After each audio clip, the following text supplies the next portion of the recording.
In this section, we're going to talk about planting equipment. You'll need planting bags to carry your seedlings comfortably and efficiently. You'll need a shovel to plant the trees. On some contracts, you may need Silvacool inserts to protect the trees on hot days. And finally, you'll need a plot cord to measure your own density to help keep your efforts on track.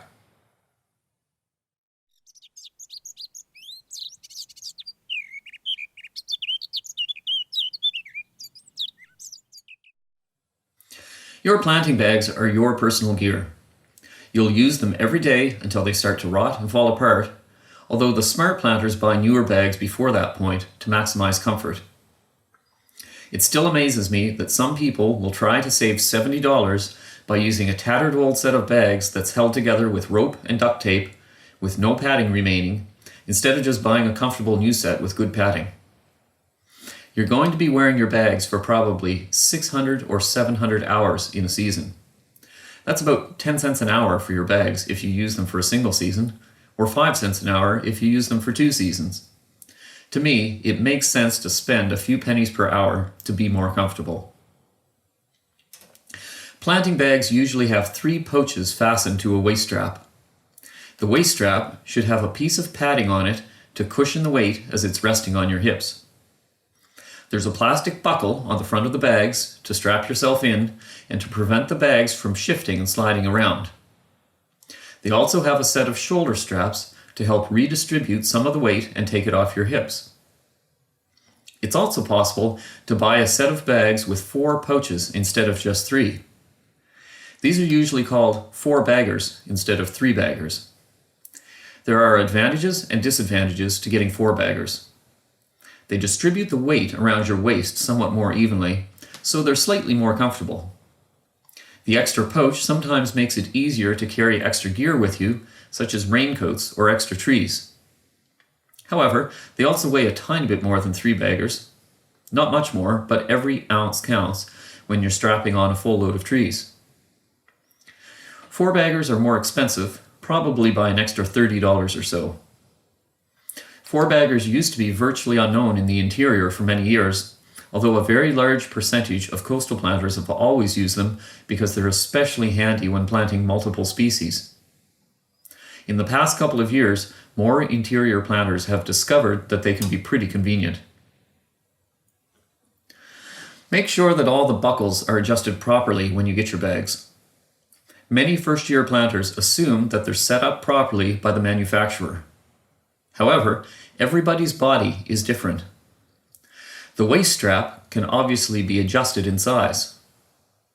Also, there are 4 straps attached to the shoulder straps, 2 on the front and 2 on the back, which you should play with. Make sure everything fits fairly snugly with no loose and floppy straps. Make sure the left and right straps are even on both the front and the back. If you have problems with your waist buckle popping open when you bend over, which may start to happen more frequently after you've had the bags for quite a while, you can go to a junkyard and buy an old seatbelt buckle to replace the plastic waist buckle. It's important right now to talk about your back. You'll get a sore back from planting trees. It's inevitable. Your back muscles are just like any other muscles, and they need a workout to become stronger. After a week or 2, once the muscles get a lot stronger, it won't hurt so much. One of the problems for your back is bending over. You'll be bending over at least 1,000 times a day at the start, and several thousand times per day once you get faster. That's a lot of bending for your back. But that's okay, your back is designed for that. However, your bags can cause a problem. If your shoulder straps are adjusted properly and they fit snugly on your body when you stand up, they can put extra strain on your back when you bend over. Also, as you're walking around, if there's a lot of weight on your shoulder straps, this weight will act unevenly on your spine as you move. That makes your lower back sore. There's a solution. You can really tighten up your waist belt and put a lot more weight onto your hips. Loosen your shoulder straps a bit, and it takes some of the pressure off of your upper body. The drawback with doing this is that your upper legs have to work a lot harder. your legs will become more sore instead of your back. It's basically a balancing act. You can put all the pressure on your hips and legs if you want by not wearing shoulder straps at all. You can put a lot of pressure on your upper body, which gives a bit of relief to your upper legs. Or you can do a mix of both, so neither part of your body is taking all of the workload. Obviously, no matter what, your legs still have to carry all the weight, regardless of how you have things set up. It just feels heavier on your legs if you have no weight on your shoulder straps. If you're getting a sore lower back when you start planting, don't worry, that's normal. But if it's really bothering you, get rid of the shoulder straps right away and see if your back starts to feel better after a couple days. Incidentally, in many cases, the best remedy for a sore back is exercise, as long as the soreness is caused solely by tight muscles that are getting a new workout. Females have different body shapes than males. For females, the breasts usually get in the way of the shoulder straps a bit more. There's an upper cross strap on your bags that goes across your chest. Most females leave this very loose or don't use it to keep their shoulder straps from rubbing against their chest so much. Also, many females have stronger upper legs than guys because of their childbearing hips. A much higher percentage of females will avoid using shoulder straps altogether compared to males. Do whatever's most comfortable for you. As you bend over with a load of trees, there isn't usually a lot of strain on your back from the weight in your side bags. However, any weight in your back bag on a 3-bagger needs to be lifted more when you bend over. For this reason, you should really try to avoid putting much weight into your back bag if you're having back issues. 4-baggers are a little bit better on the back because the 2 back bags are offset instead of putting all the weight directly into the center of your back.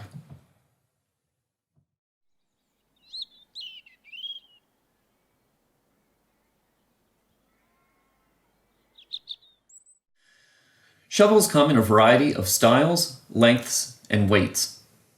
When it comes to choosing a shovel, you essentially have 2 choices, what's called a D-handle or what's called a staff handle. A staff handle is essentially a straight handle. This used to be a common shovel in Ontario, although planters in Ontario have mainly switched to using D-handle shovels. A staff shovel is taller and therefore heavier than a D-handle. There are a few minor advantages to staff handles. The length gives you a bit more leverage when trying to wiggle the shovel blade into rocky ground. It may be used as a walking stick for better balance on difficult ground.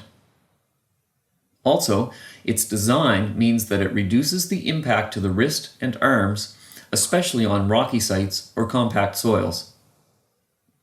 However, even though the staff handle offers advantages to the wrist and arms in rocky ground, those advantages may be more than offset by the strain of the additional weight of the shovel compared to a D-handle. The D-handle is short and lighter, therefore carrying it around all day causes less strain on the arm.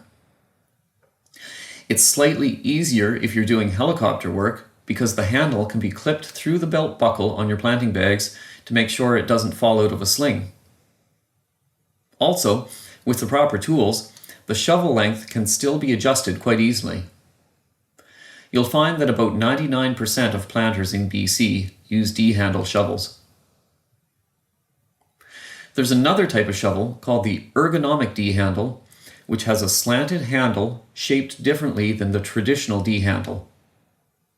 Although this shovel handle should be more effective than regular D-handles at minimizing potential MSIs, very few planters seem to use this type of shovel.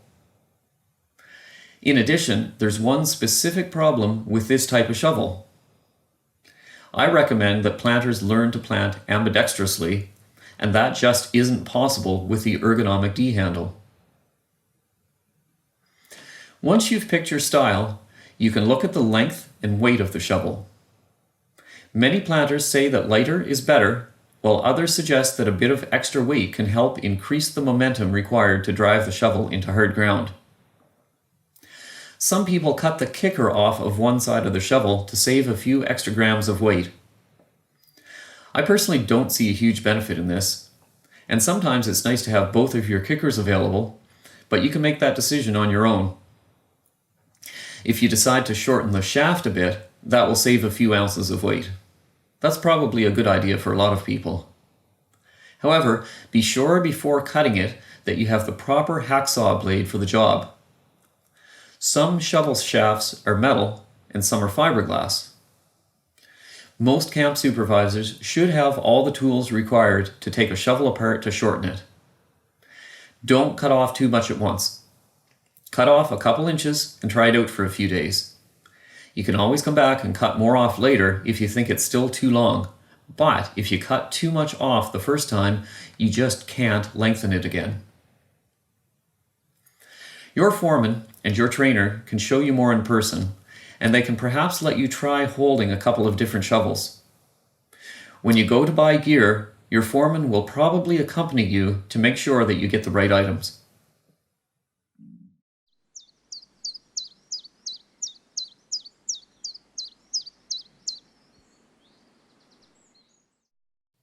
You should have Silvicool inserts for any bag that you might use to carry trees. You'll want at least 2 inserts, and I'd recommend 3. If you have 4 baggers, you don't necessarily need 4 inserts unless you're positive you're going to carry trees in all 4 pouches. I usually use one of the 4 pouches just for things like small water bottles, plot cord, a waterproof pack with antihistamines, and my raincoat. Of course, an insert can keep these things a bit more clean and dry, although inserts aren't even necessary on coastal contracts. You do need a plot cord. These are cheap, only around $10 or so, and made out of clothesline. Some people try to save money by making a plot cord out of rope. That usually doesn't work so well. It might disappear from your bags when someone uses it to tie up their tent. Just buy a plot cord. Every planter should carry a plot cord in their bags all the time when they're on the block. Throw several quick plots on yourself to check your density regularly. It takes less than a minute to throw a quick plot to check your density, and it's a good time investment. I usually throw 4 plots on myself each day because I'd rather do that than spend hours replanting. For your first couple weeks when you're just starting out, you'll need to throw a lot more than just 4 plots on yourself each day. You can buy a small waterproof tally book which costs very little. The cool thing about this is that you can write on it in the rain with a pencil. The paper in it is waterproof paper, often called duckback paper. That's duck, like the bird, not duck, like the tape. A lot of planters carry a small Tupperware container in their day bag with their tally book, a few pencils, and antihistamines or painkillers.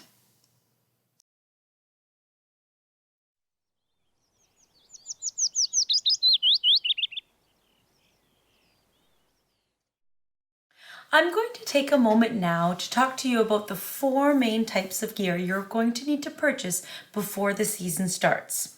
That's a plot cord, Silvicool inserts, a shovel, and planting bags. This is what your plot cord will look like, and it is 3.99 meters in length. On one end, you're going to have a loop that goes over top of your shovel, and you're going to use the rest of this to spin a plot. This is what your inserts are going to look like, and they are used to keep your trees cool on a warm day, and on rainy days they can double to keep your planting, your rain gear, or anything else that's important for you dry. So they just do it like that. You're also going to need a shovel, and these are 2 Bush Pro D-handle shovels. This one is obviously a lot shorter than this one. As a first-year planter, you're going to probably prefer using a longer shovel. There are 2 screws here that you can take off and shorten your shovel if you choose, but make sure you do that in small increments because it is irreversible. So Bush Pro and Workwiser both are manufacturers for planting shovels, and they are both great to use. This here is a 4-bagger planting bags. So when you put them on, you're going to want to put the buckles right on your waist. It is important for your planting bags to sit on top of your waist, not on your hips. So you're probably going to have to bring in the buckles quite significantly from how it comes. The planting bags are also going to have this padding. So you've got one for your right and left side over top of your hips, and there's Velcro on the inside and Velcro on the inside of your bags, and that just goes on there to help reduce some of the weight and distribute it equally. You're also going to have one that goes on your lower back. So again, you would just put that in right in there for comfort. Your planting bags are also going to come with shoulder straps, and not all planters wear shoulder straps. Oftentimes females who have a lower center of gravity, perhaps wider hips, feel like they don't need shoulder straps. I encourage you to try them and feel it out, see what works for you. So you've got the Bush Pro logo, that's going to go behind you. And there are straps here with the loops at the back of your planting bags, and that's what you're going to strap into. And then you have your front straps in here. Now it's important for these shoulder straps to be on top of your shoulders and not for this to be supporting the weight on your stomach, because obviously you want to support the weight higher up on top of your shoulders. So this is going to loop in about 1/3 of the way on your planting bags. You have these loops that loops into, and you've got this chest strap as well. Some people like to keep it open depending on their own comfort level. Other people like to keep it nice and tighter for more structure. It's important not to tie a knot at the end of this because your body may change over the season and you might be consistently readjusting your planting bags. This here is what your 3-baggers would look like. So obviously they're a bit smaller, but they are lighter also to carry. So Bush Pro is really the industry standard for planting bags, and that's really what you'll see all planters wearing.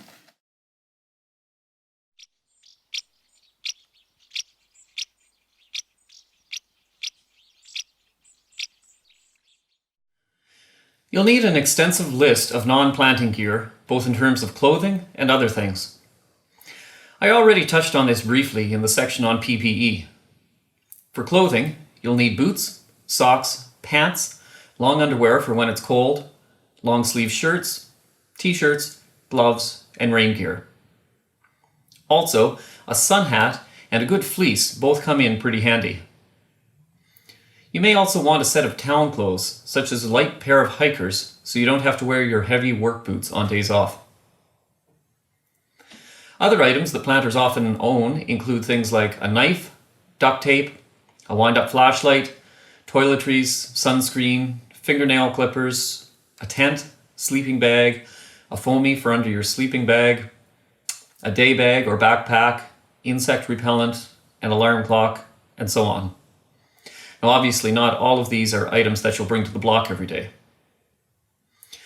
Your best bet for learning more about gear is to go to websites like replant.ca or treeplanter.com and check out the recommended gear lists there. The online message boards have very lengthy discussions about the best gear to bring and the best brands. I wouldn't want to presume to tell you what to bring and what not to bring.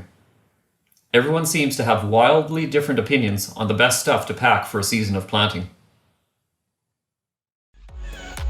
If you're trying to learn more about the tree planting industry in Canada, then a book called Step by Step, A Tree Planter's Handbook is going to be your #1 source for information.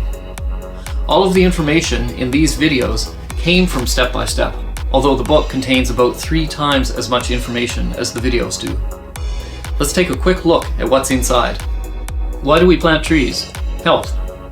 Working safely and hazards. Vehicles and transportation. Camp life and other lodging. Map reading. Nature and the environment. Basic silviculture knowledge. Stock handling. Common coniferous trees. Prescriptions and planning. Planting equipment. Camping gear and clothing. Planting a seedling. Meeting quality requirements. Density and excess. Site preparation. Additional planting techniques. Maximizing productivity. Planting throughout Canada. Applying for a job. Working with helicopters, coastal planting, logging and harvesting, other silviculture work. And there's more. The few hundred pages that you just saw represent only a bit more than a third of the full book. To order a copy today, search for it on Amazon or visit replant.ca/step-by-step.